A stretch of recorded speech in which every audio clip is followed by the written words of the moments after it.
In the grand halls of Windmere Palace, where golden chandeliers cast dancing shadows on marble floors, secrets have always lived in the walls. But some secrets are too dangerous to stay buried. When the faintest whisper of a name echoes from a place that should be empty, it sets in motion a chain of events that will shake the very foundations of the royal family. What happens when duty collides with truth? When loyalty is tested by the cry of an innocent voice, and when a single moment of courage can either save a life or destroy everything you've sworn to protect. This is the story of Captain Marcus Webb, a man whose unwavering dedication to the crown leads him to discover that sometimes the greatest enemies hide behind the most beautiful facades.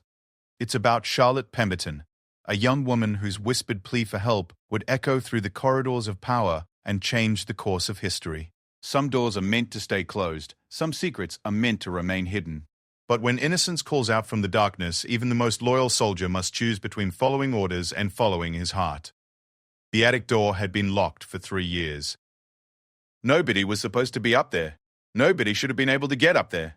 Yet on that cold October evening, as Captain Webb made his final rounds through the palace's upper floors, he heard something that made his blood freeze in his veins. A voice. Soft, desperate, and unmistakably real. Help me. 2 words that would unravel a conspiracy 20 years in the making. Captain Marcus Webb had served the crown for 15 years, and in all that time he had never questioned an order. His loyalty to the royal family was absolute, his dedication unwavering. At 38, he was the youngest captain in the Royal Guard's history, a testament to his skill, intelligence, and complete trustworthiness. The king himself had personally selected Marcus for his current position as head of palace security, a role that required not just physical prowess, but also the ability to see threats others might miss. The October evening was particularly cold, with autumn winds rattling the ancient windows of Windmere Palace. Marcus walked his usual route through the upper floors, his polished boots clicking rhythmically against the marble floors. These rounds were routine, something he had done thousands of times before. The palace at night was a different creature than during the day. Gone were the bustling servants, the visiting dignitaries, and the constant hum of royal business. Instead, there was only silence, broken occasionally by the distant sound of guards changing shifts or the soft footsteps of night staff going about their duties. Marcus knew every corner of this place, every shadow, every sound that the old building made as it settled for the night. He could walk these halls blindfolded and still know exactly where he was. That's why, when he heard the voice, he knew immediately that something was terribly wrong. He had just finished checking the East Wing's 3rd floor when it happened. As he passed by a section of the corridor that led to the old servant quarters, he heard it. Faint, barely audible, but definitely real. Help me! Marcus stopped dead in his tracks. The voice was female, young, and filled with a desperation that made his chest tighten. He looked around, trying to identify where it had come from. The corridor was empty, doors to various unused rooms standing closed and locked as they always were. But then he heard it again. Please, someone help me. This time, Marcus was able to pinpoint the direction. The voice was coming from above. He looked up at the ceiling, his mind racing. Above this section of the corridor was the attic space, an area that had been sealed off for years. The official story was that it was structurally unsound and potentially dangerous. Access had been forbidden, and the only entrance, a heavy wooden door at the end of a narrow staircase hidden behind a tapestry, had been locked and the key supposedly lost. Marcus had never questioned this arrangement. There were many parts of the ancient palace that were off-limits for various reasons. His job was to protect the royal family and ensure the security of the palace, not to explore every nook and cranny of the building. But now, standing in that corridor with the echo of a desperate plea ringing in his ears, he realized that his acceptance of the locked attic might have been a terrible mistake. He stood still for several minutes, listening intently. The voice came again, weaker this time, as if the person was losing strength. Is anyone there? Please, I'm so cold. The words hit Marcus like a physical blow. Someone was trapped up there, and from the sound of it, they had been there for some time. His training kicked in immediately. First priority was always the safety of innocence. Everything else could wait. Marcus moved quickly to the end of the corridor where he knew the hidden staircase was located. He pushed aside the heavy tapestry that concealed it and found himself facing a narrow stone stairway that led up to a wooden door. The door was indeed locked, secured with not 1, but 3 heavy iron locks. This was not the work of simple security measures. Someone had gone to great lengths to ensure that whatever was behind that door stayed hidden. He examined the locks more closely. They were well-maintained, recently oiled, and clearly in regular use, despite the official story about the area being abandoned. Marcus felt a chill that had nothing to do with the October weather. Everything about this situation was wrong. "Hello?" he called up toward the door. "Can you hear me?" The response was immediate and heartbreaking. "Yes. Oh, God, yes. Please help me. I've been here so long." The voice was definitely coming from behind the locked door. It was a young woman, probably in her early 20s, and she sounded weak and frightened. Marcus's mind raced through possibilities. How had someone gotten up there? Why was she locked in? Who had the keys? "I'm going to get you out," Marcus called back. "What's your name?" "Charlotte," came the reply. "Charlotte Pemberton. Please hurry, I don't know how much longer I can." The voice trailed off, and Marcus felt his urgency increase. He tried his own keys on the locks, knowing it was futile, but hoping against hope that one might work. None did. These were special locks, designed for maximum security, and the keys would be held by only the most senior palace officials. Marcus stepped back and considered his options. He could go directly to the king, but that would mean leaving Charlotte alone for possibly hours while he navigated the complex protocol required to reach His Majesty at this hour. He could try to find the palace's head of maintenance, but that man reported directly to the Queen's personal secretary, and Marcus had always sensed something off about those arrangements. Or he could take direct action. Marcus had broken down doors before, during his military service and in his early years with the Royal Guard when pursuing threats to the royal family. But breaking down a door in the palace without explicit authorization was a serious breach of protocol. It could end his career, possibly even land him in prison if his actions were viewed as assault on royal property.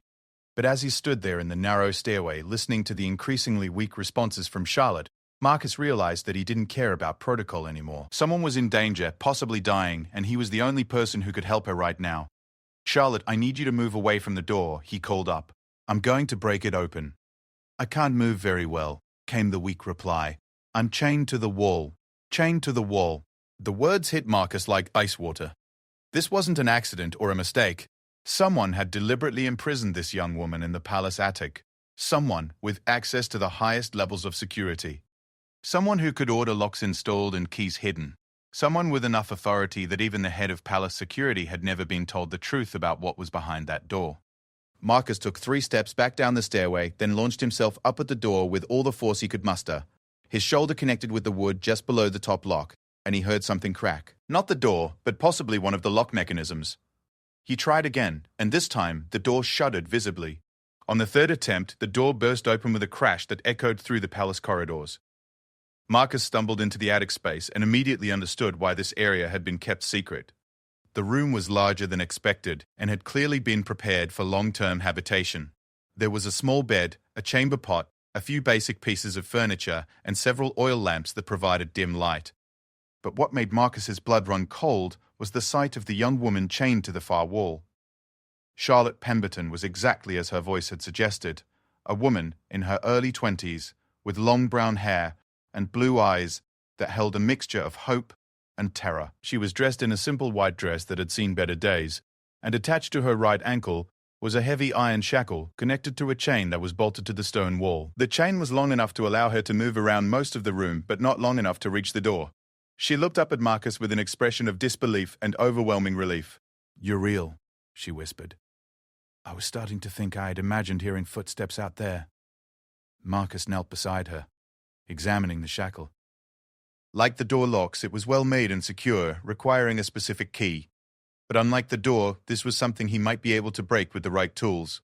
"How long have you been here?" he asked, though he was almost afraid to hear the answer. "I don't know exactly. Months.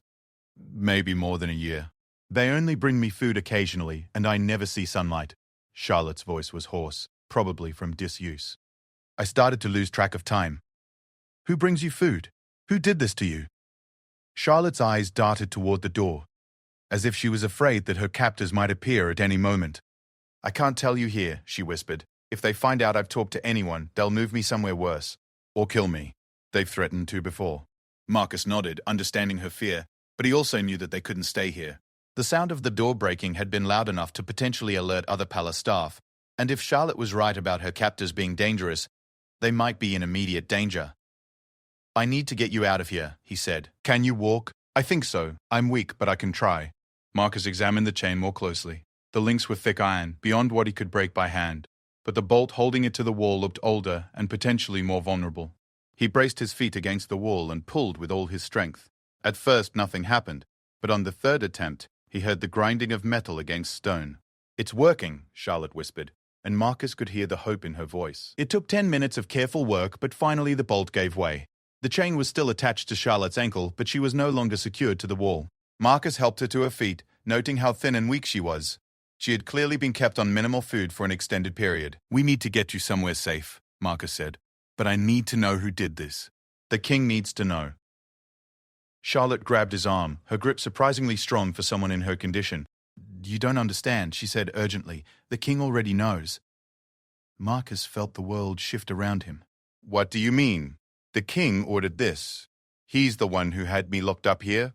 The words hung in the air like a physical weight. Marcus stared at Charlotte, trying to process what she had just told him. King Edward III, the man Marcus had sworn to protect with his life, the monarch he had served faithfully for 15 years, had personally ordered the imprisonment of this young woman.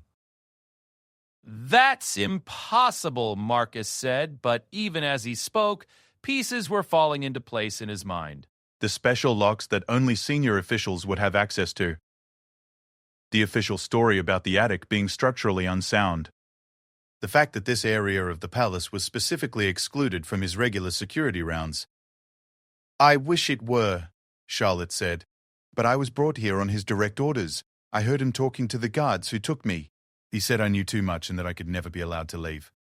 Marcus's mind raced. If what Charlotte was saying was true, then everything he believed about his service, his loyalty, his purpose was built on a lie.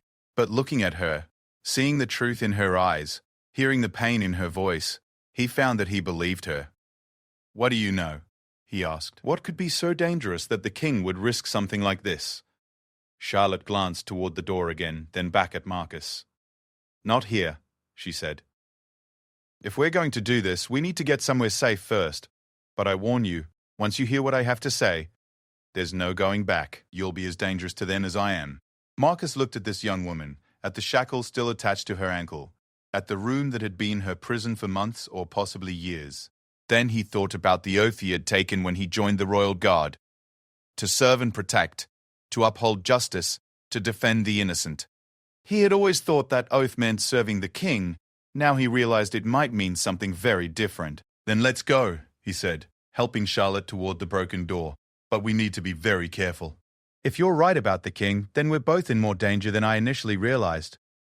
As they made their way down the narrow stairway, Marcus couldn't help but wonder what other secrets were hidden in the walls of Windmere Palace, and whether his decision to break down that door had just started something that would shake the very foundations of the kingdom. Getting Charlotte out of the palace without being seen proved to be more challenging than Marcus had anticipated. Even in the late evening hours, there were still guards on duty, night staff making their rounds, and security checkpoints that would require explanations he wasn't prepared to give. Charlotte could barely walk without support, the months of imprisonment having left her weak and unsteady on her feet. The iron shackle around her ankle made it impossible for her to move quietly, and every step risked discovery. Marcus made a quick decision. His quarters were in the east wing of the palace, in a section reserved for senior guard officers. It wasn't ideal, but it was closer than trying to get Charlotte completely off the palace grounds, and his rooms had the advantage of being considered off-limits to most other staff. If they could make it there safely, they would have time to plan their next move. They moved slowly through the corridors, Marcus supporting Charlotte's weight and listening carefully for any sound of approaching footsteps. The palace at night was a maze of shadows and echoes, and every sound seemed magnified in the silence. Twice they had to hide in alcoves while guards passed by, and each time Marcus was acutely aware of how precarious their situation was. If they were discovered, how could he possibly explain why he was helping an escaped prisoner move through the palace? Because that's what Charlotte was, Marcus realized with growing unease. Regardless of the circumstances of her imprisonment, regardless of whether it was just or unjust, she was officially a prisoner of the crown. By helping her escape, he was committing treason, the penalty for which was death. They finally reached Marcus's quarters without being discovered, and he quickly ushered Charlotte inside, locking the door behind them. His rooms were Spartan but comfortable, reflecting his military background and practical nature. A sitting area with 2 chairs by the fireplace, a small table, and through an archway, his bedroom with its simple bed and wardrobe. Everything was neat and orderly, a reflection of his disciplined lifestyle. Charlotte immediately sank into one of the chairs by the fireplace, and Marcus could see that even the short journey had exhausted her. He lit a fire to chase away the chill, and then went to his small kitchen area to prepare some food. Whatever Charlotte's story was, she clearly hadn't been properly fed in a long time. As he worked, Marcus found his mind struggling with the implications of what he had done. He kept returning to Charlotte's claim that King Edward himself had ordered her imprisonment. It seemed impossible, yet the evidence was difficult to ignore. The special locks, the secret location, the careful exclusion of that area from security protocols. These weren't the actions of rogue palace staff. This was systematic, organized, and implemented from the highest levels. He brought Charlotte a simple meal of bread, cheese, and hot soup, and watched as she ate with the careful hunger of someone who had learned not to take food for granted.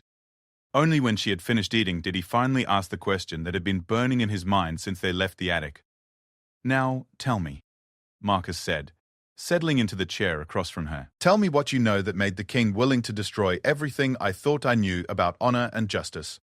Charlotte looked at him for a long moment, as if measuring his character and trying to decide how much she could trust him.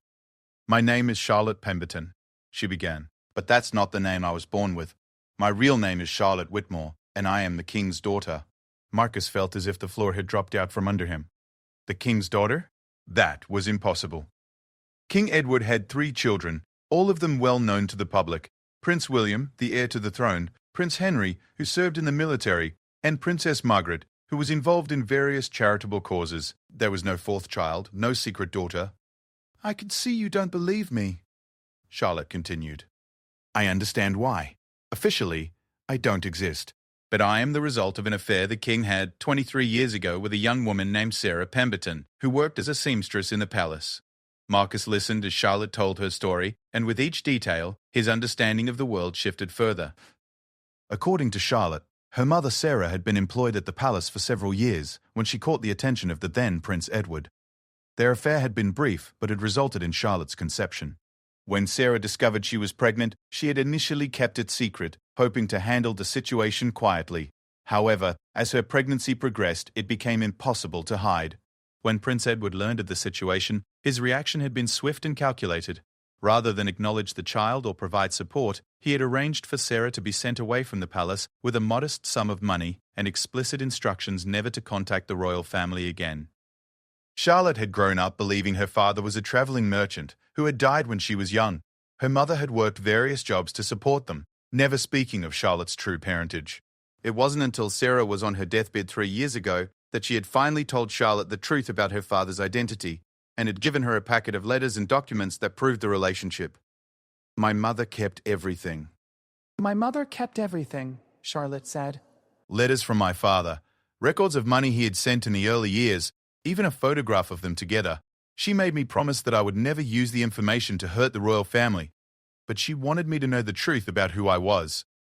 "So how did you end up locked in the palace attic?" Marcus asked. Charlotte's expression darkened. "I made a terrible mistake. After my mother died, I was left with nothing. No family, no money, and no prospects. I was desperate. I thought maybe, if I approached the king carefully and discreetly, he might be willing to provide some small assistance. I wasn't looking to claim the throne or cause a scandal. I just wanted enough help to get back on my feet." She paused, staring into the fire, and Marcus could see the pain in her eyes as she relived the memory. "I managed to get a position as a kitchen maid in the palace, using my mother's maiden name. I thought it would give me an opportunity to find the right moment to approach the king privately. But I was naive. I didn't understand how closely watched everything in the palace really is, or how quickly information travels to the wrong people." "Someone found out who you were?" "Lord Blackwood, the king's chief advisor, discovered my true identity within a week of my arrival. I never even had a chance to speak to the king myself. One evening, I was summoned to a private meeting, and I thought it was finally my opportunity to present my case.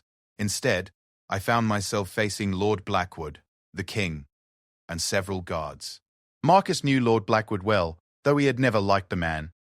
Thomas Blackwood was intelligent and undeniably effective in his role, but there was something cold and calculating about him that made Marcus uncomfortable. The king relied heavily on Blackwood's counsel, particularly regarding matters of political sensitivity. "The king denied everything at first," Charlotte continued. "He claimed he had never known my mother, that the documents I carried were forgeries. that I was obviously some sort of con artist trying to extort money from the royal family, but Lord Blackwood had clearly done his research. He knew details about my mother's time at the palace, about her relationship with my father, even about payments that had been made to her in the years after I was born. So the king did acknowledge that you were his daughter? Eventually, yes, but not in the way I had hoped. Lord Blackwood laid out the situation very clearly. I was a potential threat to the stability of the monarchy. If my existence became public knowledge, it could create a succession crisis. It could damage the king's reputation and undermine confidence in the royal family. Therefore, I had to be neutralized. Marcus felt sick as he began to understand where the story was leading. They offered me two choices, Charlotte said.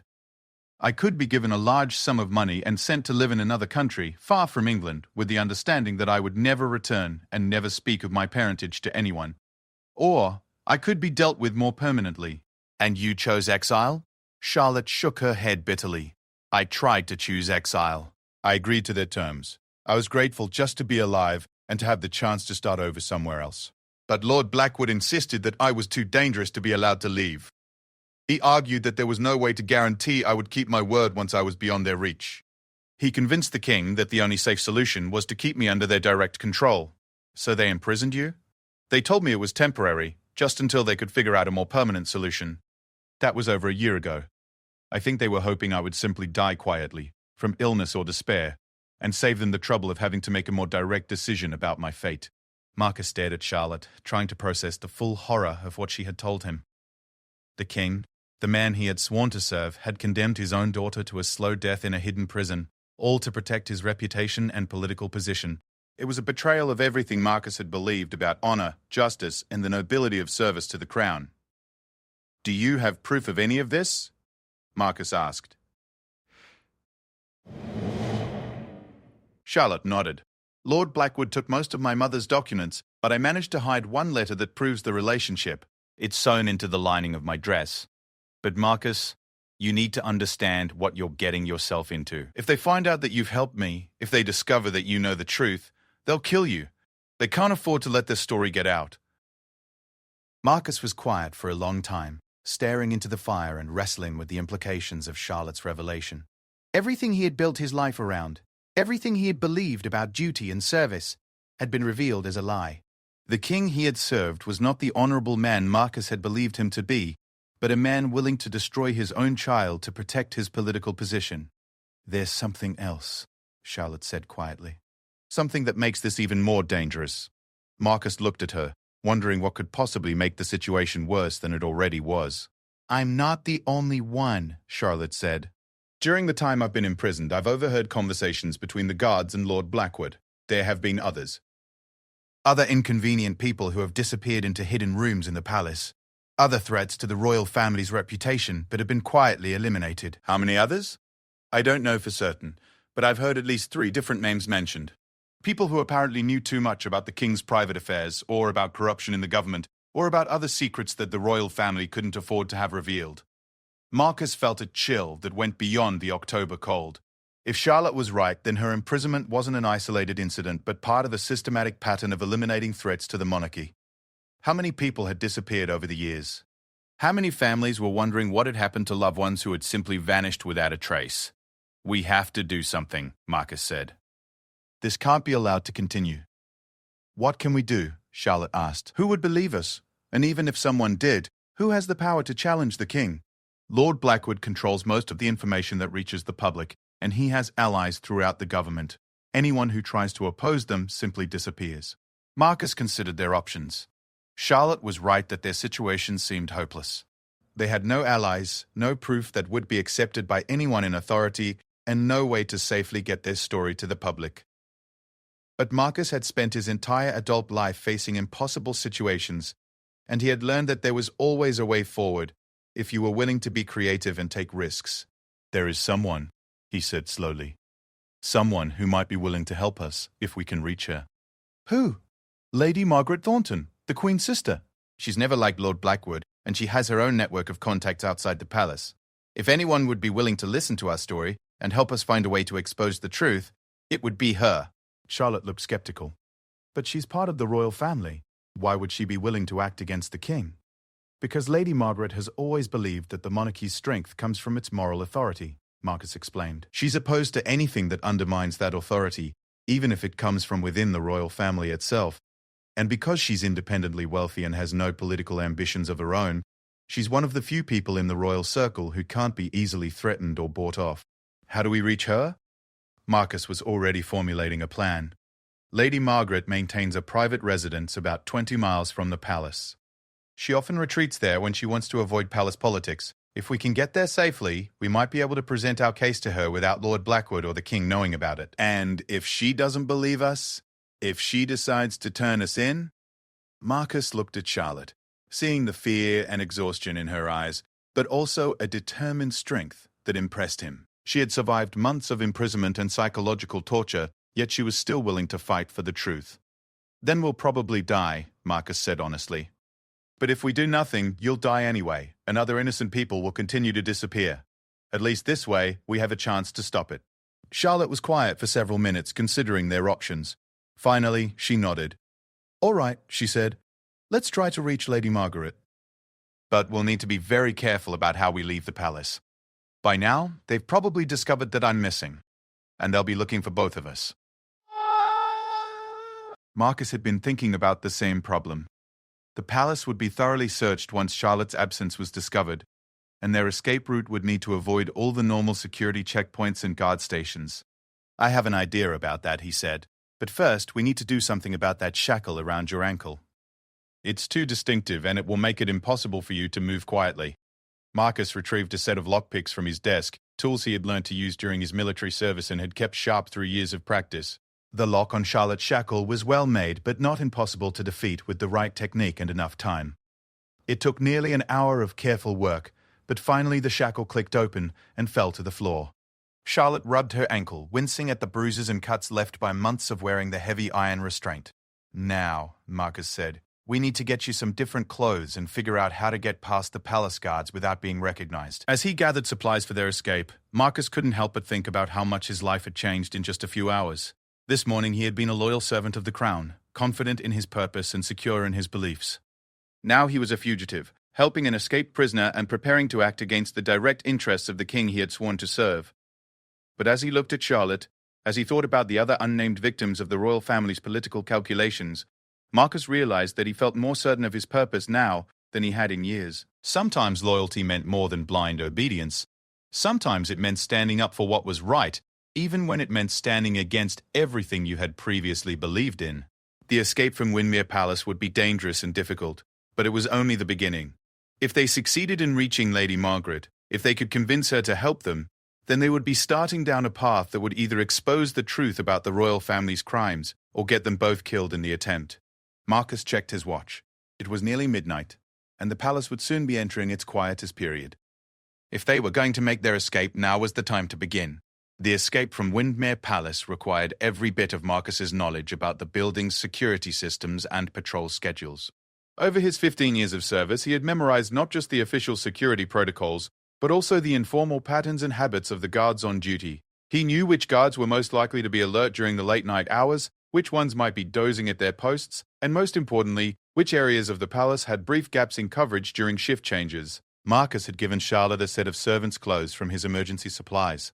Simple dark clothing that would help her blend in with the night staff. He had also found her a pair of soft-soled shoes that would allow her to move quietly despite her weakened condition.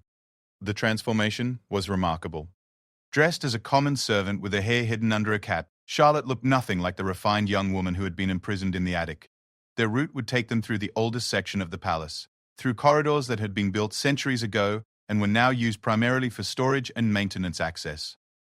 These areas were less heavily patrolled, and Marcus knew of several passages that weren't included in the standard security sweeps.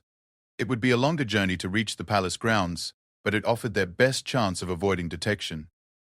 They left Marcus's quarters at exactly midnight, during the brief period when the night guard shift was changing positions. Marcus had timed this transition hundreds of times, and knew they would have approximately 8 minutes of reduced surveillance to reach the old service corridors. Moving as quietly as possible, with Marcus supporting Charlotte's still weak form, they made their way through the darkened hallways. The first checkpoint they encountered was at the junction between the residential wing and the older administrative section. Marcus had observed this post many times and knew that the guard stationed there had a tendency to make brief rounds of the nearby offices every half hour, leaving his position unmonitored for 3 to 4 minutes at a time. They waited in the shadows until they saw the guard disappear around the corner, then quickly crossed the junction and continued deeper into the palace. Charlotte moved better than Marcus had expected, drawing on reserves of strength she must have carefully preserved during her imprisonment. She followed his signals without question, stopping when he indicated potential danger and moving quickly when he gestured for speed. Despite her ordeal, she showed the kind of discipline and courage that reminded Marcus why he had become convinced of her truthfulness. They reached the entrance to the old service corridors without incident, but as they prepared to descend the narrow stone steps that would take them toward the palace foundations, Marcus heard something that made his blood run cold. Footsteps in the corridor behind them, moving with the measured pace of a security patrol, but off schedule and in an area that shouldn't have had any guard presence at this hour. Marcus pulled Charlotte into an alcove just as 3 figures rounded the corner behind them.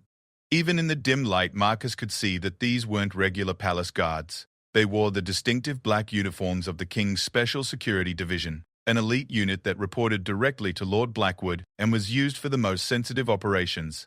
The fact that they were conducting a search in this area at this time meant that Charlotte's escape had been discovered and that the response was being coordinated at the highest levels.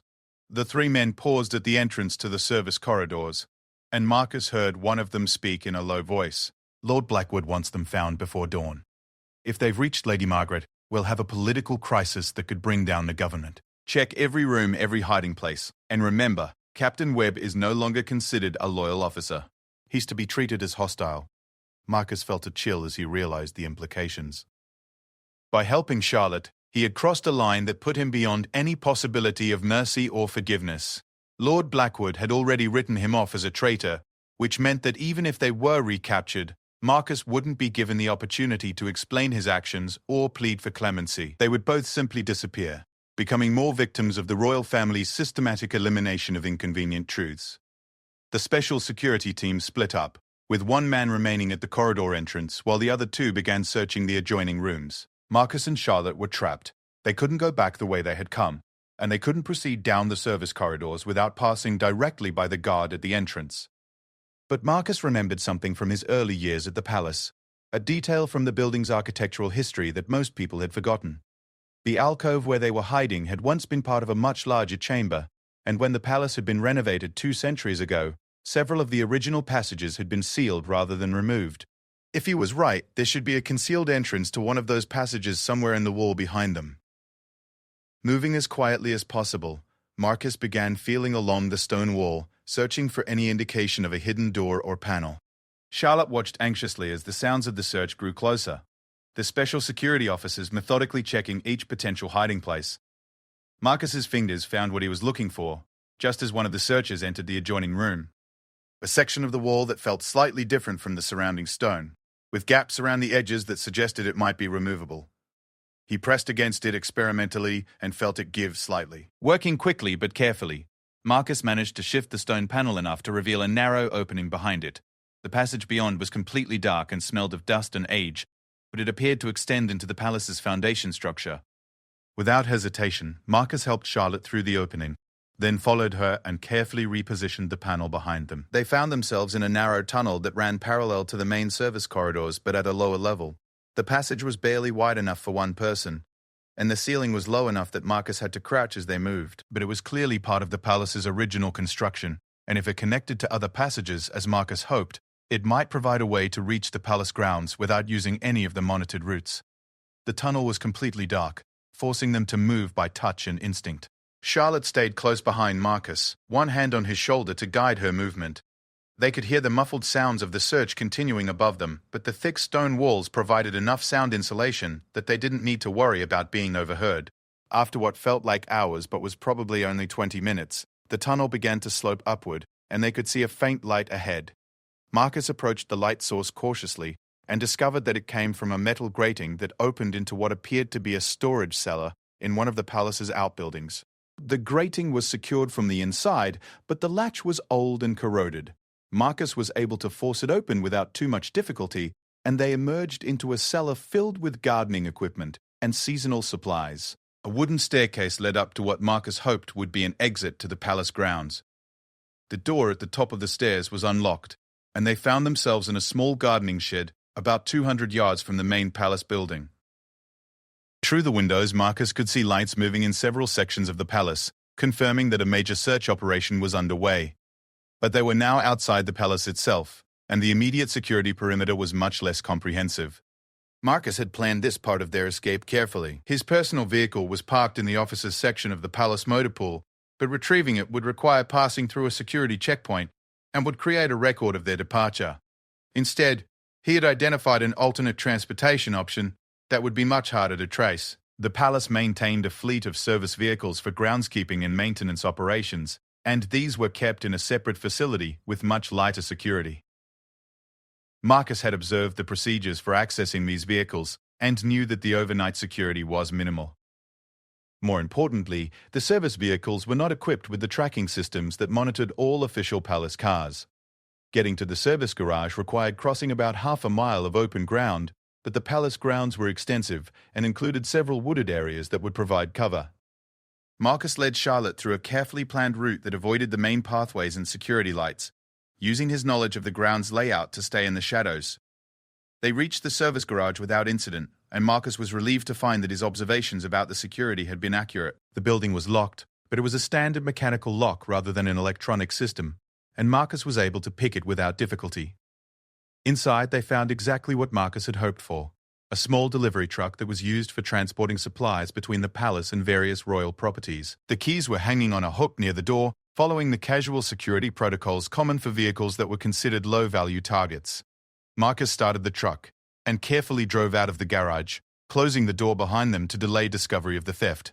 The palace grounds had several exit points, but most were equipped with security checkpoints that would require explanations Marcus wasn't prepared to give. However, there was one exit that was used exclusively for service vehicles and had only minimal overnight staffing. The service exit was manned by a single guard who was primarily focused on preventing unauthorized entry rather than monitoring departures. Marcus had observed this checkpoint many times and knew that outgoing service vehicles were rarely stopped or questioned, especially during night hours when emergency maintenance calls were common. As they approached the checkpoint, Marcus adopted the demeanor of a maintenance worker responding to an urgent call. He had changed into work clothes before leaving the palace, and the truck was appropriate for such a mission. The guard glanced at them briefly but waved them through without asking for identification or an explanation. Once they were clear of the palace grounds, Marcus felt a mixture of relief and anxiety. They had successfully escaped the immediate danger, but they were now fugitives with limited resources and no clear allies. The truck would be reported stolen within hours, and Lord Blackwood's security forces would begin a systematic search of the surrounding area. Their destination, Lady Margaret Thornton's private estate, was about 20 miles to the north, but Marcus couldn't risk taking the direct route. Main roads would have security checkpoints and surveillance cameras that could track their movement. Instead, he chose a winding path through back roads and rural areas that would take longer but would be much harder to monitor. As they drove through the dark countryside, Charlotte broke the silence that had lasted since they left the palace. "Do you really think Lady Margaret will help us?" she asked. "Even if she believes our story, she'll be taking an enormous risk by acting against her own family." Marcus had been considering the same question. Lady Margaret Thornton was known for her independence and her moral convictions, but she was also a practical woman who understood political realities. Challenging the king directly would require not just courage, but also a willingness to potentially destroy the monarchy itself. "I think she'll help us if we can convince her that the alternative is worse," Marcus said. "Lady Margaret genuinely cares about the institution of the monarchy, but she understands that its legitimacy depends on moral authority. If we can show her that the king's actions are undermining that authority, she might be willing to act. And if she doesn't believe us? If she decides we're lying or delusional?" Marcus was honest about their prospects. "Then we'll probably be dead by tomorrow night. Lady Margaret is honorable, but she's also loyal to her family. If she thinks we're a threat to the royal family without justification, she'll turn us over to the authorities." They drove in silence for a while, each lost in their own thoughts about the enormous risk they were taking. The countryside around them was peaceful and quiet, a stark contrast to the danger and tension they had just left behind. But Marcus knew that their apparent safety was an illusion. Lord Blackwood's resources were extensive, and it was only a matter of time before the search for them expanded beyond the immediate palace area. As they approached Lady Margaret's estate, Marcus began to refine his strategy for presenting their case. They would have only one opportunity to convince her, and everything would depend on their ability to present their evidence clearly and persuasively. Charlotte's testimony would be crucial, but Marcus knew that Lady Margaret would be skeptical of claims that seemed to come from a disgruntled servant or potential blackmailer. The key would be the physical evidence that Charlotte had preserved, the letter sewn into her dress that proved her parentage. If that document was genuine and convincing, it might provide the credibility they needed to get Lady Margaret to listen to the rest of their story. They were about 5 miles from Lady Margaret's estate when Marcus noticed headlights in the rearview mirror. At first, he thought it might be coincidental traffic, but as he observed the vehicle's behavior, he realized that it was maintaining a consistent distance behind them and matching their turns exactly. They were being followed. Marcus's mind raced through possibilities. Had they been spotted leaving the palace? Had the stolen truck been reported sooner than expected? Or had Lord Blackwood anticipated their destination and positioned surveillance around Lady Margaret's estate? "We have a problem," Marcus told Charlotte. "Someone's following us." Charlotte turned to look back and saw the headlights behind them. How could they have found us so quickly? Marcus was asking himself the same question. The most likely explanation was that Lord Blackwood had anticipated their possible destinations and had positioned surveillance teams accordingly. Lady Margaret's estate would be an obvious choice for anyone seeking help outside the normal palace hierarchy. "Hold on," Marcus said, and pressed the accelerator. The delivery truck wasn't built for speed, but it had enough power to outdistance most civilian vehicles. However, as their speed increased, the pursuing vehicle matched their acceleration, confirming Marcus's suspicion that they were dealing with professional security personnel. The road ahead curved through a wooded area that Marcus remembered from his reconnaissance of the route to Lady Margaret's estate. If he could gain some distance on their pursuer in the curves, there might be an opportunity to lose them in the network of rural roads that branched off from the main route. Marcus pushed the truck harder than was safe, taking the curves at speeds that made the vehicle sway dangerously. Charlotte gripped the door handle but didn't complain, understanding that their lives might depend on Marcus's driving skills. Behind them, the pursuing vehicle fell back slightly, apparently unwilling or unable to match their reckless pace. As they crested a hill, Marcus saw what he had been hoping for, a dirt road that branched off to the left, disappearing into a dense forest. He made a quick decision and turned onto the dirt road, immediately switching off the truck's headlights to make them harder to follow.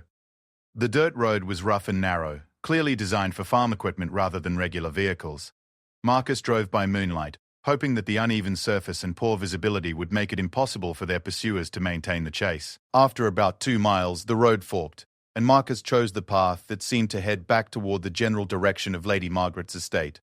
They drove through the forest for another 10 minutes before Marcus felt confident that they had lost their pursuers. He stopped the truck and listened carefully for any sound of other vehicles, but heard only the normal sounds of the nighttime woods. "I think we lost them," Marcus said, "but we can't use the truck anymore. They'll be watching all the roads now, and this vehicle is too easily identified. How far are we from Lady Margaret's estate?" Charlotte asked. Marcus consulted a map he had brought from the palace. "About 3 miles, but we'll have to go cross-country. Are you strong enough for that kind of hike?" Charlotte nodded, though Marcus could see that she was already exhausted from the night's events. "I can make it. I have to make it." They abandoned the truck and began walking through the forest, using Marcus's compass to maintain their direction toward Lady Margaret's estate. The October night was cold, and Charlotte's servant clothes provided little protection against the chill. But she kept pace with Marcus, driven by the knowledge that they were very close to their only hope for safety. As they walked, Marcus found himself thinking about the dramatic change in his life over the past few hours. This morning, he had been a respected officer with a clear sense of purpose and loyalty. Now he was a fugitive, helping an escaped prisoner, and preparing to accuse the king of serious crimes. The transformation was so complete that he sometimes felt as if he was living someone else's life. But despite the danger and uncertainty, Marcus realized that he felt more alive and purposeful than he had in years.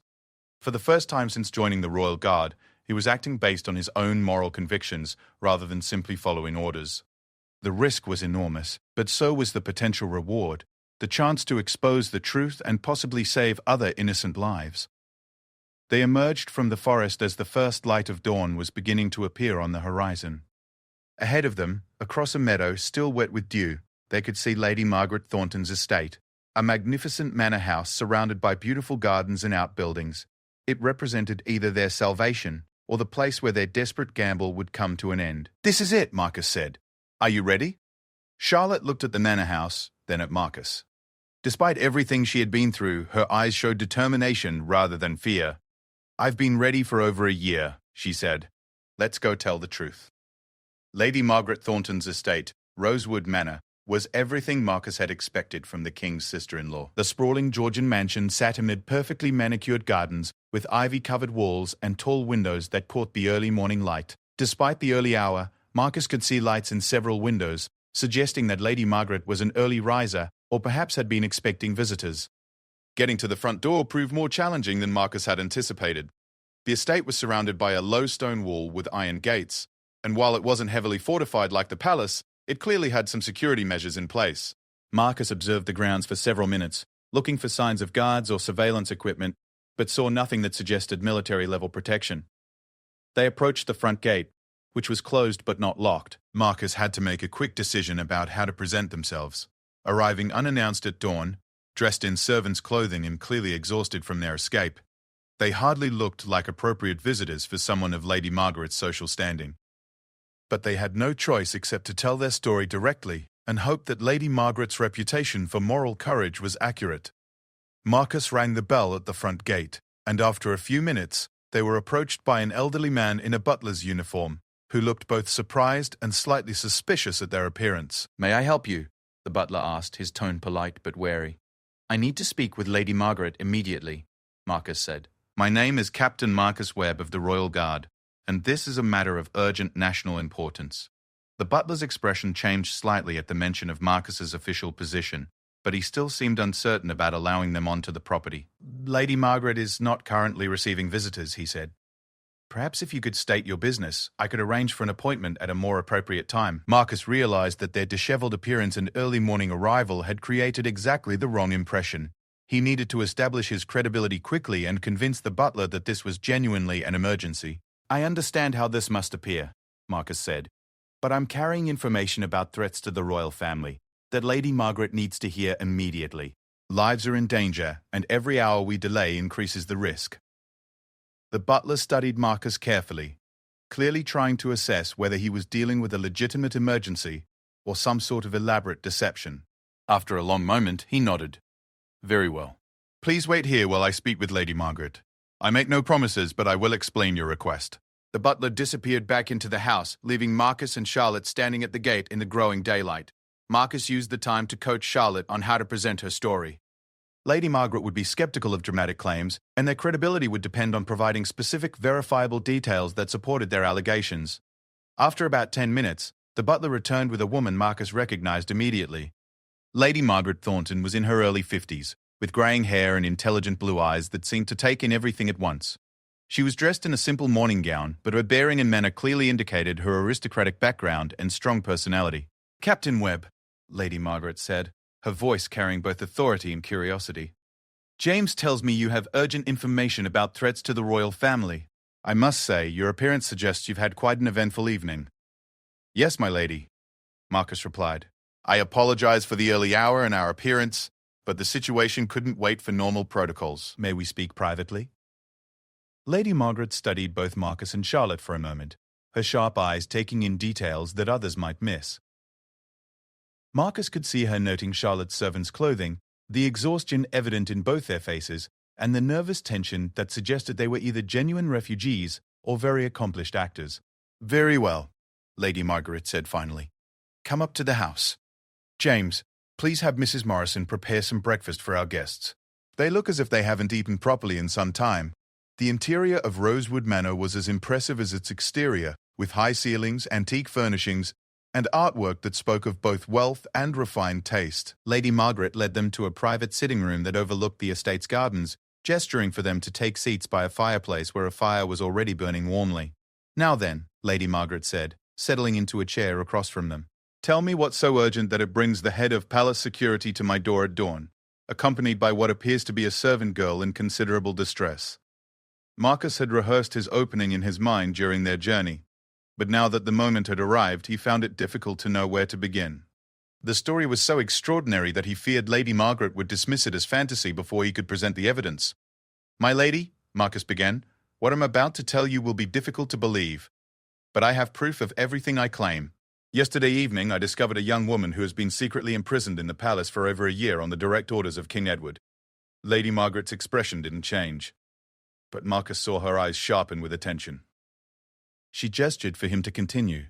This young woman is Charlotte Pemberton, and she is the king's illegitimate daughter. She was imprisoned because Lord Blackwood convinced the king that her existence posed a threat to the stability of the monarchy. Now Lady Margaret's composure did shift slightly. She looked at Charlotte with new interest, studying her features as if looking for family resemblances. That's quite an accusation, Captain Webb, Lady Margaret said carefully. I assume you have evidence to support such a claim? Charlotte spoke for the first time since their arrival. I do, my lady. She reached into her dress and began carefully removing stitches from the lining. After a few minutes of delicate work, she extracted a folded piece of paper and handed it to Lady Margaret. Lady Margaret unfolded the paper and read it carefully, her expression becoming increasingly serious. Marcus couldn't see the contents, but he could tell from Lady Margaret's reaction that whatever she was reading was both authentic and significant. This appears to be a letter from Prince Edward to someone named Sarah Pemberton, Lady Margaret said slowly. It's dated 23 years ago and it discusses financial arrangements related to a child. The handwriting certainly appears to match the king's hand from that period.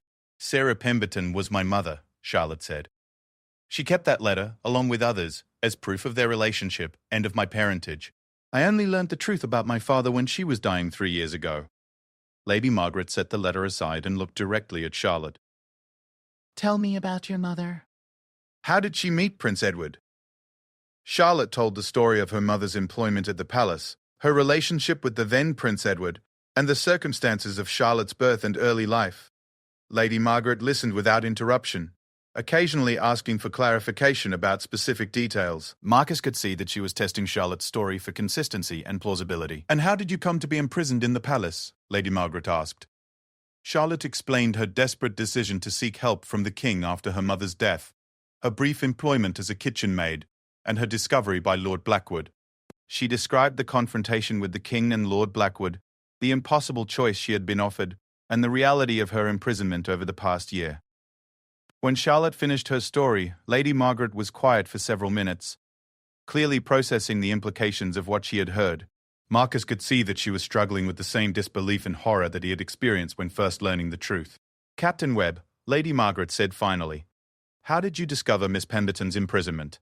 Marcus explained his role as head of palace security, his discovery of Charlotte's voice coming from the sealed attic, and his decision to break down the door despite knowing it would end his career and possibly his life. He described their escape from the palace and their decision to seek Lady Margaret's help. You realize, Lady Margaret said, that by helping Miss Pemberton escape, you've committed treason against the crown. Even if everything you've told me is true, you could be executed for your actions. Yes, my lady, Marcus replied. But I couldn't stand by and allow an innocent person to suffer when I had the power to help her. My oath was to protect the innocent and uphold justice, not to blindly follow orders that violated everything I believe in. Lady Margaret stood and walked to the window, looking out at her gardens as she considered the situation. Marcus and Charlotte waited anxiously, knowing that the next few minutes would determine whether they had found an ally or had warped into a trap. Miss Pemberton, Lady Margaret said without turning around, there's something I need to tell you about your situation, something that makes it even more dangerous than you realize. Charlotte looked worried. What do you mean? Lady Margaret turned back to face them, and Marcus could see that her expression had become even more serious. 3 months ago, I received a visit from Lord Blackwood. He told me that there had been some security concerns at the palace and asked if I had noticed any suspicious activity around my estate. He was particularly interested in whether anyone had tried to contact me with stories about the royal family that might be designed to damage their reputation. Marcus felt a chill as he realized the implications. He was preparing for the possibility that you might escape and try to reach me. Lady Margaret continued, which means that your imprisonment wasn't intended to be permanent. They were planning to eliminate you, and they wanted to make sure that if you somehow got word to me first, I would dismiss your story as an obvious fabrication. Charlotte paled as she understood what Lady Margaret was telling her. So, even if we had reached you safely, you might not have believed us? I might not have, Lady Margaret admitted. Lord Blackwood is very persuasive, and he had planted the idea that any such story would be an obvious lie. But fortunately, his preparation also revealed something he didn't intend. He was too specific about the type of story I might hear. He mentioned details that he shouldn't have known unless the situation he was warning me about was real. Lady Margaret returned to her chair and looked directly at both Marcus and Charlotte. I've suspected for some time that Lord Blackwood was involved in activities that went beyond his official duties, she said. There have been too many coincidences, too many people who have disappeared or died under suspicious circumstances after coming into conflict with him. Your story provides the first concrete evidence I've had of what he's actually been doing. Marcus leaned forward eagerly. Does that mean you'll help us? It means I believe you, Lady Margaret said. But helping you is a more complicated matter. We're not just dealing with a single crime or a misguided policy. If what you've told me is true, then we're looking at systematic corruption at the highest levels of government, possibly involving the king himself. She paused and looked thoughtfully at Charlotte. There's also the question of what you want to achieve, Miss Pemberton. Do you want recognition as the king's daughter? Do you want justice for your imprisonment? Or do you simply want to ensure that other innocent people don't suffer the same fate? Charlotte was quiet for a moment, considering the question. I don't want to destroy the monarchy, she said finally. Despite everything that's happened to me, I understand that the royal family serves an important function in our society. But I can't allow Lord Blackwood to continue eliminating people who inconvenience him. And I can't allow the king to believe that he can treat people as disposable just because they know uncomfortable truths. Lady Margaret nodded approvingly. That's a mature and thoughtful answer. It also suggests a possible path forward that might accomplish your goals without destroying the institution of the monarchy. What kind of path? Marcus asked. Lady Margaret stood again and began pacing as she outlined her thoughts. The key to resolving this situation is to separate Lord Blackwood's crimes from the king's involvement, she said. If we can present evidence that Lord Blackwood has been acting beyond his authority and manipulating the king into making decisions based on false information, then we might be able to remove him from power without directly challenging the king's legitimacy. But the king did order Charlotte's imprisonment, Marcus pointed out. He made that decision himself after hearing her story. Yes, but he made it based on Lord Blackwood's advice and under pressure from what he was told was a crisis situation. If we can show that Lord Blackwood has been systematically deceiving the king and using his position to commit crimes for his own purposes, then the king might be willing to distance himself from those actions. Charlotte looked skeptical. You're suggesting that the king might be willing to throw Lord Blackwood aside to save his own reputation? I'm suggesting that the king might genuinely not understand the full extent of what Lord Blackwood has been doing in his name, Lady Margaret replied. Edward is not a cruel man by nature, but he's also not particularly perceptive about the people around him. It's possible that Lord Blackwood has been manipulating him for years, gradually getting him to agree to more and more extreme measures by presenting them as necessary for national security. Marcus considered this possibility. It would certainly explain some of the inconsistencies he had observed over the years between the king's public persona and some of the policies that had been implemented in his name. How would we go about exposing Lord Blackwood without implicating the king? Marcus asked. Lady Margaret smiled for the first time since they had arrived. We're going to give Lord Blackwood enough rope to hang himself, she said. And we're going to do it in a way that forces him to reveal the full extent of his crimes in front of witnesses that even he can't intimidate or eliminate. She outlined her plan, and as Marcus listened, he realized that Lady Margaret was not just morally courageous, but also tactically brilliant. Her strategy would be dangerous and would require perfect timing, but if it worked, it would not only expose Lord Blackwood, but also provide the king with a face-saving way to distance himself from the crimes that had been committed in his name. The plan will require you both to take enormous risks, Lady Margaret warned. If it fails, Lord Blackwood will certainly have you killed, and he might be able to eliminate me as well. Are you willing to take that chance? Marcus looked at Charlotte, seeing his own determination reflected in her eyes. We've already committed ourselves, Marcus said. If we don't stop Lord Blackwood, other innocent people will die. That's not acceptable. Then we begin immediately, Lady Margaret said. Lord Blackwood will discover your location soon, and once he does, we'll lose any element of surprise we currently have. As Lady Margaret began making phone calls to set her plan in motion, Marcus reflected on how much had changed since he first heard Charlotte's voice calling for help. In less than 24 hours, he had gone from being a loyal servant of the crown to becoming part of a conspiracy that would either save the monarchy from its own corruption or destroy it entirely. But as he watched Charlotte, seeing the strength and dignity she had maintained despite everything she had suffered, Marcus knew that he had made the right choice. Sometimes loyalty meant more than following orders. Sometimes it meant having the courage to challenge the system you had sworn to protect when that system lost its way. The final confrontation with Lord Blackwood was coming, and Marcus knew that when it arrived, everything would depend on their ability to expose the truth before he could silence them permanently. Lady Margaret's plan was both audacious and dangerous. Rather than trying to expose Lord Blackwood through traditional channels that he controlled, she proposed to force him into a public confrontation where his crimes would be revealed in front of witnesses he couldn't silence or intimidate. The setting would be the annual Royal Council meeting, a gathering of senior government officials, military leaders, and members of the royal family that was held each year to review matters of national importance. The meeting was scheduled for the following evening at Windermere Palace, and Lady Margaret had the authority as a member of the royal family to add items to the agenda.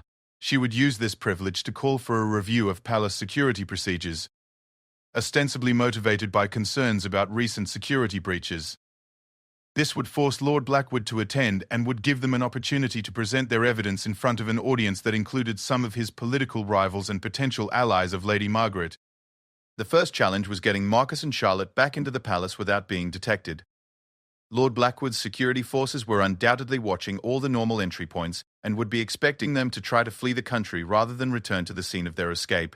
But Lady Margaret had a solution that took advantage of her official status and the deference traditionally shown to senior members of the royal family.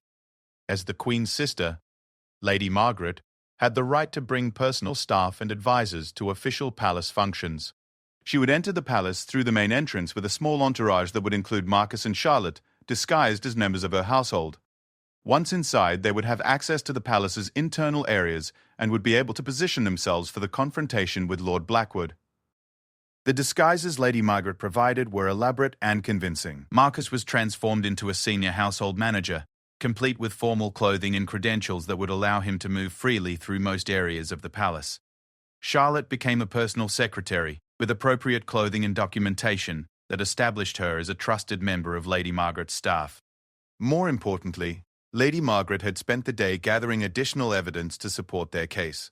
She had reached out to her network of contacts within the government and had uncovered information about several other disappearances that appeared to be connected to Lord Blackwood's operations. She had also obtained records that showed unusual financial transactions and security expenditures that couldn't be adequately explained through normal palace operations. As they prepared to return to Windermere Palace, Lady Margaret briefed them on exactly how the confrontation would unfold. The key, she explained, is to get Lord Blackwood to admit his crimes in front of witnesses who can't be intimidated. I'll present the security concerns as a routine matter, but I'll include specific details that will make him realize we know more than we should. His response will tell us whether he's going to try to bluff his way through or whether he's going to take more direct action. What if he tries to have us arrested during the meeting? Marcus asked. He won't, Lady Margaret replied confidently. Not in front of the Royal Council. Too many of the attendees have their own power bases and would ask uncomfortable questions. Lord Blackwood's strength comes from operating in secret and controlling information. He's much more vulnerable in a public setting where he can't control all the variables. And if he tries to have us eliminated after the meeting? That's where the real brilliance of this plan comes in, Lady Margaret said. By the end of the meeting, enough people will know the truth that eliminating us would only confirm our allegations. Lord Blackwood will be forced to either face the consequences of his actions or flee the country. As evening approached, they made their final preparations and set out for Windermere Palace. The drive was tense, with each of them aware that they were voluntarily walking into extreme danger. If Lady Margaret's plan failed, if Lord Blackwood had anticipated their strategy, or if they had misjudged the political dynamics within the Royal Council, they would all be dead before morning.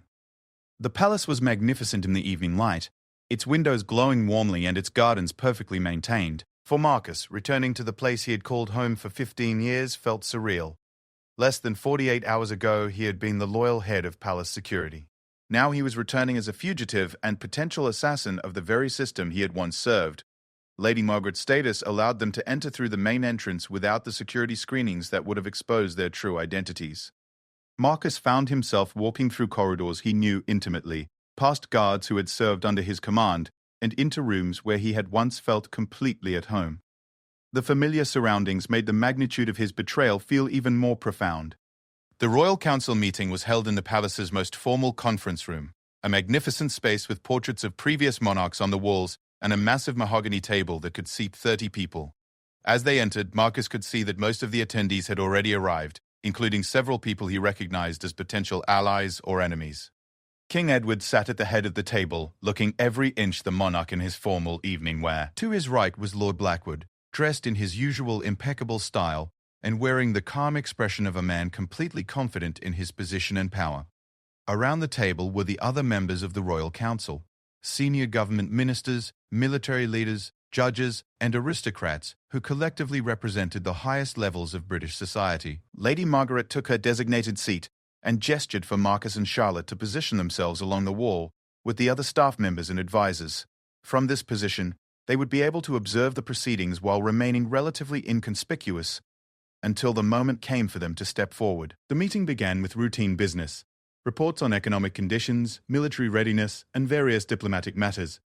Marcus listened with growing tension as the formal proceedings slowly worked their way toward the agenda item that Lady Margaret had added. When that moment finally arrived, he felt his heart rate increase dramatically. "Your Majesty," Lady Margaret said when recognized by the king, "I'd like to raise some concerns about recent security incidents at the palace. I believe there may be issues with our current security protocols that need to be addressed."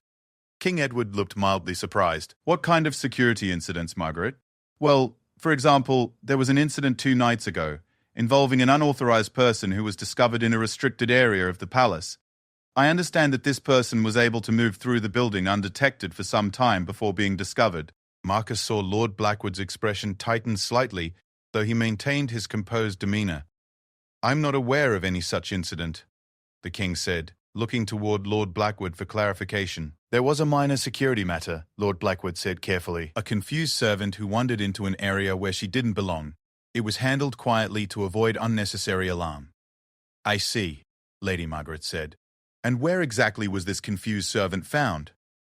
"I don't believe the specific location is relevant to this discussion," Lord Blackwood replied. But Marcus could see that he was becoming uncomfortable with the line of questioning. Lady Margaret pressed forward. "I think it is relevant, Thomas, particularly since I understand this person was found in the sealed attic area of the East Wing, in a room that was supposedly abandoned years ago, but appears to have been furnished for habitation." The atmosphere in the room changed immediately. Several council members sat up straighter, clearly intrigued by the suggestion that there was more to this story than Lord Blackwood had initially indicated. Marcus could see the king looking confused and slightly annoyed at being blindsided by information he hadn't been given. That's not accurate," Lord Blackwood said. But for the first time, his voice carried a note of uncertainty. "Isn't it?" Lady Margaret asked. "Then perhaps you could explain why the palace maintains a fully furnished room in an area that's supposed to be structurally unsound and off-limits to all personnel." Lord Blackwood looked toward the king, clearly hoping for support, but King Edward was staring at him with an expression that demanded answers. "Your Majesty," Lord Blackwood said, "I believe Lady Margaret may have been given inaccurate information about this incident. Perhaps we should discuss the details privately rather than in this forum." "No," the king said firmly.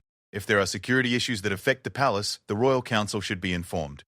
"Margaret, please continue with your concerns." Lady Margaret nodded and pulled out a folder she had prepared. "Thank you, Your Majesty. My concerns go beyond this single incident. I've been researching some irregularities in palace security expenditures and staffing patterns, and I've discovered some troubling inconsistencies." She began presenting the evidence she had gathered. Unusual financial allocations that couldn't be accounted for through normal security operations, staff assignments that didn't match official records, and maintenance requests for areas of the palace that were supposedly unused. As Lady Margaret methodically laid out her evidence, Marcus could see Lord Blackwood becoming increasingly agitated. His calm mask was beginning to slip, and several times he started to interrupt Lady Margaret's presentation, only to catch himself and remain silent. "Furthermore," Lady Margaret continued, "I've discovered that several people who have raised concerns about palace operations over the past few years have simply disappeared. Their families have been told they left for personal reasons or took positions elsewhere, but there's no record of where they went or why they left so suddenly." Now the other council members were beginning to murmur among themselves. This was clearly much more serious than a simple security review, and the implications were starting to become clear to everyone in the room. "Thomas," the king said, his voice carrying a note of warning, "I think you need to respond to these allegations." Lord Blackwood stood up slowly. and Marcus could see that he had made a decision about how to handle the situation. The careful politician was being replaced by something much more dangerous.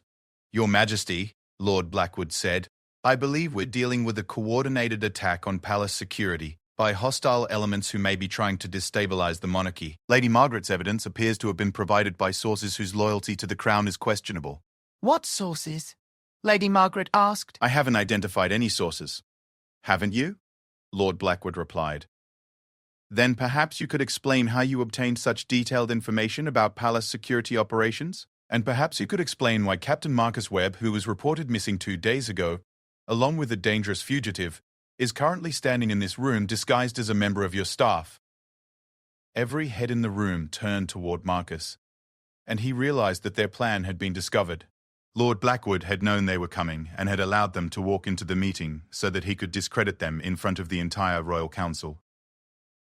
But Lady Margaret didn't appear surprised by Lord Blackwood's revelation. Instead, she smiled. "Thank you, Thomas," she said. "I was wondering how to transition to the next part of my presentation.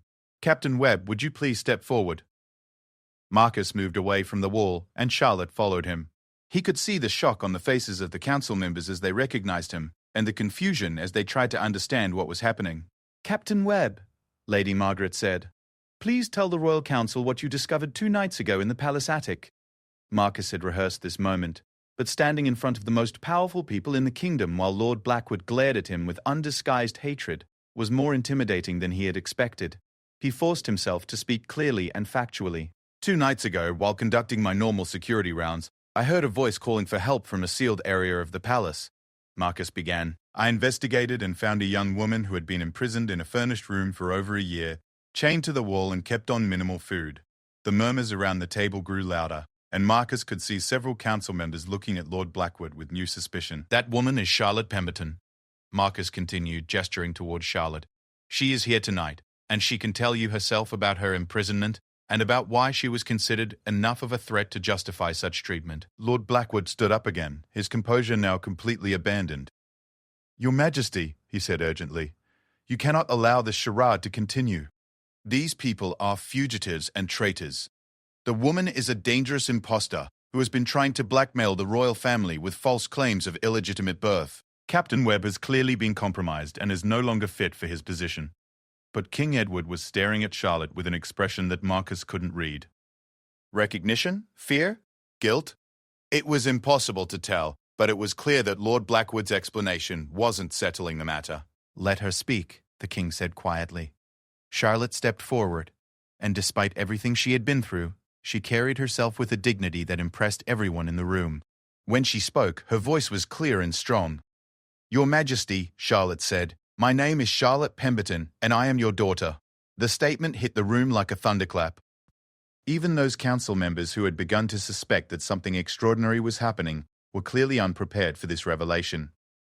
Charlotte continued, telling her story with the same honesty and clarity she had shown to Lady Margaret. She spoke about her mother, about learning the truth of her parentage, about her desperate attempt to seek help from the king, and about her imprisonment and the threats that had been made against her life. As she spoke, Marcus watched the king's face, seeing emotions he had never witnessed in 15 years of service. Edward III was struggling with the truth of what he was hearing and with the implications of what he had allowed to happen. When Charlotte finished, the room was completely silent. Finally, Lord Blackwood made one last attempt to control the situation. "Your Majesty," he said, "this woman is obviously a skilled actress who is being coached to present a convincing story. The documents she claims to have are undoubtedly forgeries. Even if we accept that you had a brief relationship with her mother years ago, there's no proof that this woman is the result of that relationship." But Lady Margaret was ready for this objection. She handed the letter that Charlotte had preserved to the king, along with several other documents she had obtained during her investigation. "These are not forgeries," Lady Margaret said. "I've had them examined by experts, and the handwriting, paper, and ink are all consistent with their claimed age. Moreover, I found financial records that confirm payments were made to Sarah Pemberton during the period in question, payments that were authorized by your office." King Edward examined the documents carefully, and Marcus could see the moment when he accepted their authenticity. The transformation in his expression was dramatic, moving from skepticism to horror, as he realized what he had allowed Lord Blackwood to do in his name. "Thomas," the king said, his voice barely above a whisper. "How long has she been imprisoned?" "Your Majesty," Lord Blackwood began, "you have to understand the political implications." "How long?" the king repeated, his voice now carrying the full authority of royal command. Lord Blackwood realized that his position was no longer defensible. His political career was over, and his only hope now was to minimize the legal consequences of his actions. 14 months, he admitted. "But, Your Majesty, you agreed that she posed an unacceptable risk to the stability of the monarchy. You authorized me to take whatever measures were necessary to neutralize that threat." "I never authorized torture," the king said, his voice rising. "I never authorized imprisoning an innocent woman in secret. I was told she would be relocated quietly, not locked in a palace dungeon." The other council members were now openly staring at Lord Blackwood with expressions of disgust and horror. Even those who might have been sympathetic to the political necessity of hiding royal indiscretions were clearly appalled by the methods that had been employed. Furthermore, Lady Margaret added, "Captain Webb's investigation has revealed that Miss Pemberton wasn't the only victim. Lord Blackwood has been systematically eliminating people who posed potential threats to his position or to what he considered the royal family's interests." She presented the additional evidence she had gathered, naming other individuals who had disappeared under suspicious circumstances and providing documentation that linked their disappearances to Lord Blackwood's activities. As the full scope of Lord Blackwood's crimes became clear, Marcus could see that several council members were beginning to understand that they were witnessing a historic moment. The exposure of such systematic abuse of power at the highest levels of government would have consequences that went far beyond the fate of those directly involved. Lord Blackwood, realizing that he was completely isolated and that his crimes were about to be exposed to the world, made one final desperate move. He reached into his jacket, and Marcus caught a glimpse of metal that suggested a concealed weapon. But Marcus had been expecting this possibility.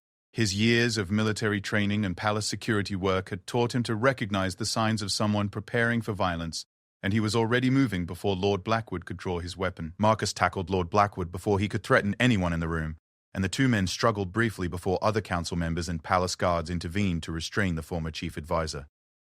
As Lord Blackwood was dragged from the room, shouting threats and denials that convinced no one, King Edward sat in stunned silence, staring at his daughter and trying to comprehend how badly he had failed both her and himself.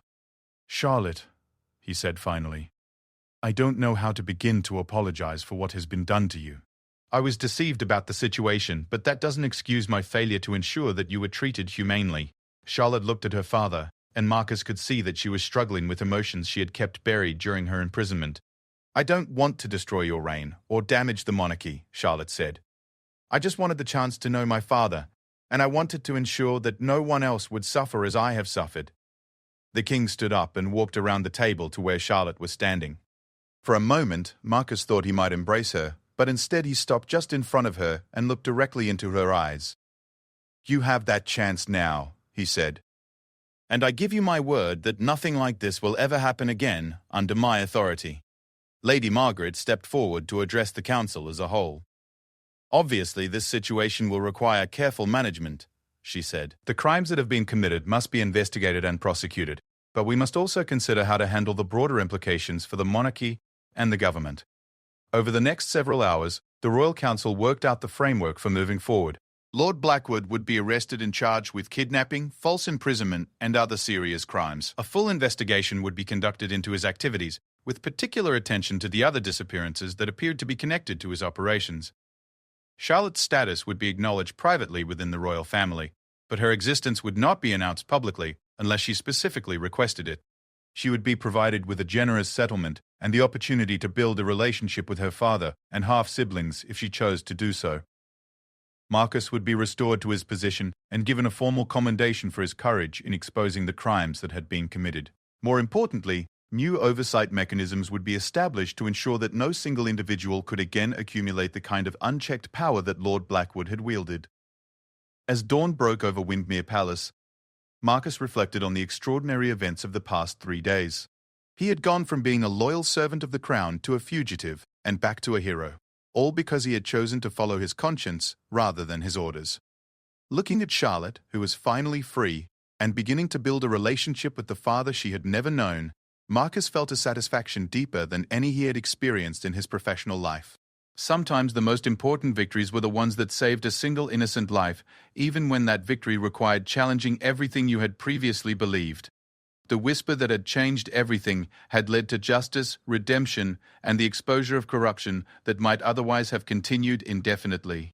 Marcus had learned that true loyalty sometimes required the courage to disobey, and that the greatest honor came not from following orders, but from standing up for what was right, regardless of the personal cost. As he watched Charlotte embrace her father for the first time, Marcus realized that he had finally understood what it truly meant to serve the crown.